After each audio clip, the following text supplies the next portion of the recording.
Welcome to Meanwhile in History. I'm Sarah. And I'm David. Join us as we dive into the past.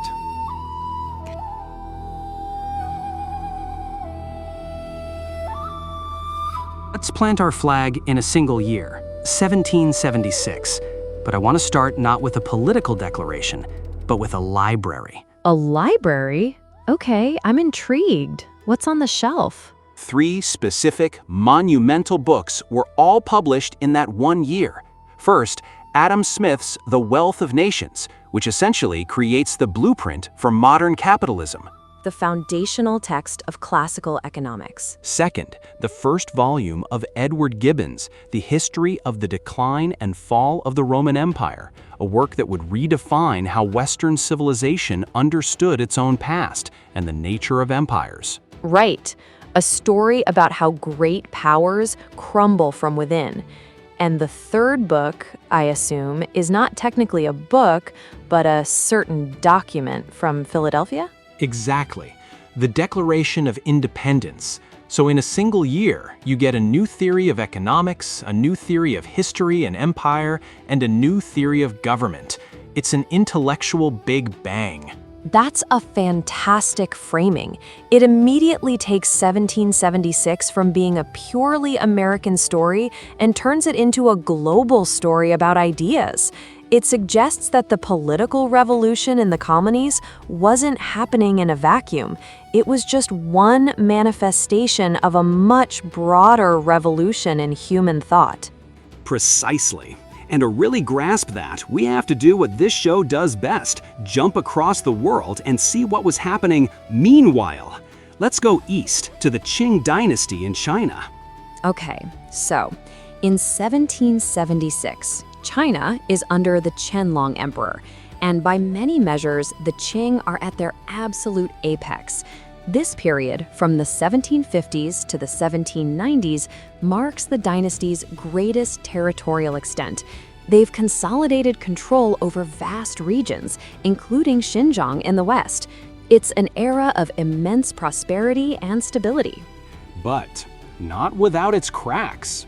Just a few years earlier, from 1765 to 1769, the Qing had launched 4 separate invasions of Burma, and they were a complete disaster.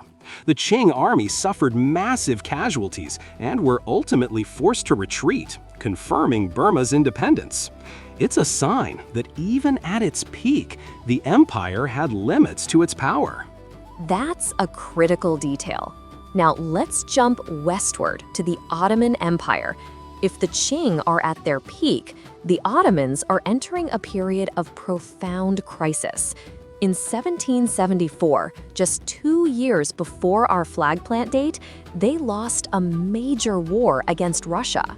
And the peace treaty, the Treaty of Kuchik-Kainarja, was devastating. For the first time, the Ottomans lost a territory with a predominantly Muslim population, Crimea, to a European power. This sent shockwaves through the empire, triggering intense internal debates about what had gone wrong and how to reform. Wait, and wasn't there also a Greek uprising during that war? The Orlov Revolt in 1770, which was supported by Russia. The Ottomans crushed it. But it's another sign of internal and external pressures mounting. The empire is being squeezed. Exactly. So while the Americans are talking about building a new republic, the Ottomans are desperately trying to hold their centuries-old empire together. The stakes are completely different. And then there's the Indian subcontinent, which is a whirlwind of change. A total whirlwind. The Mughal Empire, which had dominated for centuries, is essentially a shadow of its former self. In its place, the Maratha Confederacy has risen to become the dominant power in North India. In fact, in 1771, the Marathas actually escort the Mughal Emperor, Shah Alam II, back to his own throne in Delhi. They're the kingmakers. And this is all happening while the British East India Company is expanding its influence. The First Anglo-Maratha War breaks out in 1775. So India in 1776 is this complex, multipolar battlefield of rising and falling empires. To add to the chaos, the devastating Great Bengal Famine of 1770 had just killed an estimated 1/3 of the population in that region, fundamentally altering the political and economic landscape. It's incredible. So while a new nation is being conceived in North America, these ancient, powerful empires in Asia and the Middle East are navigating existential crises, territorial limits, and internal rebellions. The world is being remade everywhere, not just in one corner of it. Which brings us back to that library of ideas we started with. What was fueling all this change? The common answer is the Enlightenment. But that term can be a bit of a monolith. It wasn't just a French or Scottish thing. That's such an important point. The research shows there were multiple enlightenments happening concurrently. You have the Swiss Enlightenment, focused on rationalism. In the Greek world under Ottoman rule, there was a modern Greek Enlightenment, pushing for national revival and educational reform. It was a distributed phenomenon. The way to think about it is something historians call the Republic of Letters. It was a transnational community of thinkers across Europe and the Americas, connected by letters, journals, and salons. It was like a slow-motion 18th century version of the internet, where ideas about science, government, and human rights could be shared, debated, and remixed across borders. That's a perfect analogy. And it wasn't all abstract philosophy.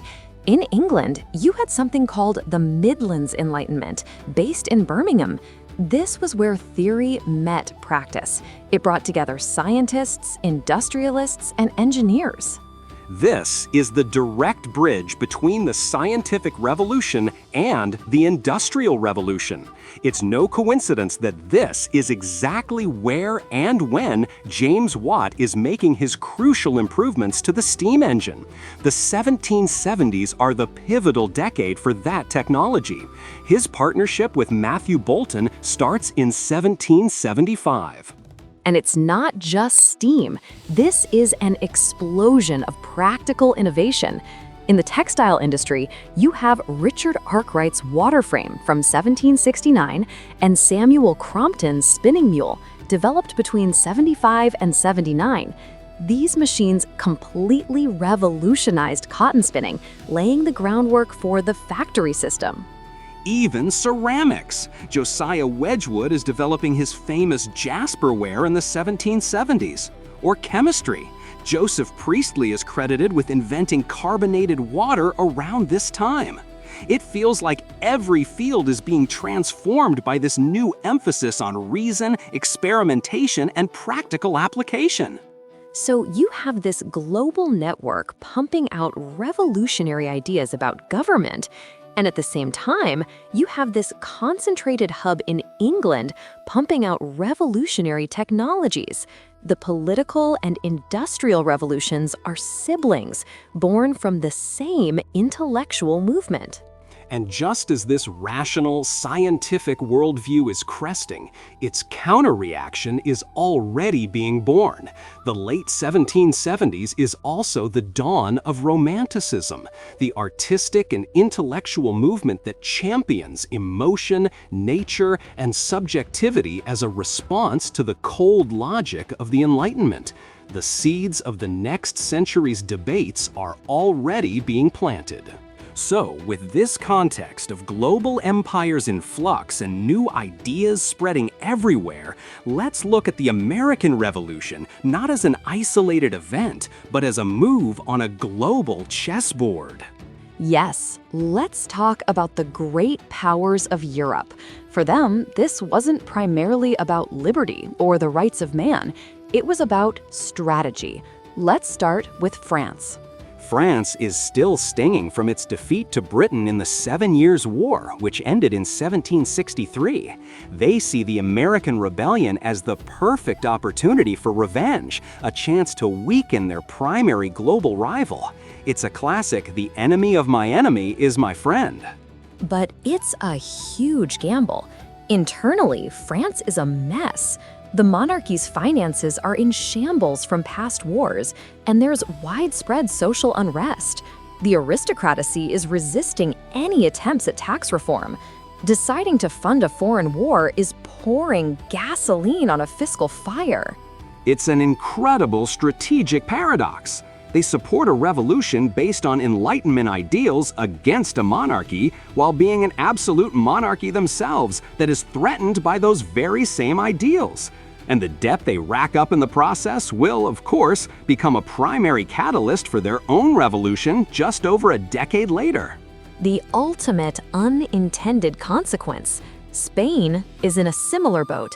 They're ruled by King Charles III, who is considered an enlightened absolutist.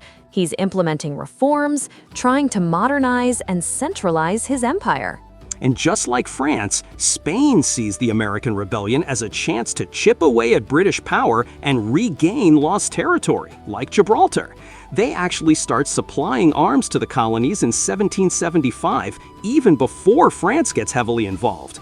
They're also busy fighting a war with Portugal in South America over colonial borders in 1776. But they're also playing with fire. Spain has this vast colonial empire in Central and South America. The last thing they want is for ideas of independence and republicanism to infect their own colonies. So they support the American cause, but very cautiously, terrified of the precedent it sets.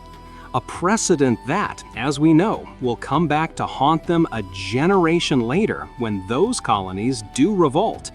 And then you have Russia under Catherine the Great. She's also seen as an enlightened monarch, continuing Peter the Great's project of westernizing Russia. Russia has just defeated the Ottomans and is expanding its influence.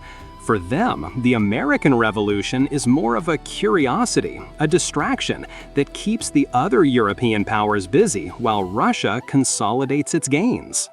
It's fascinating.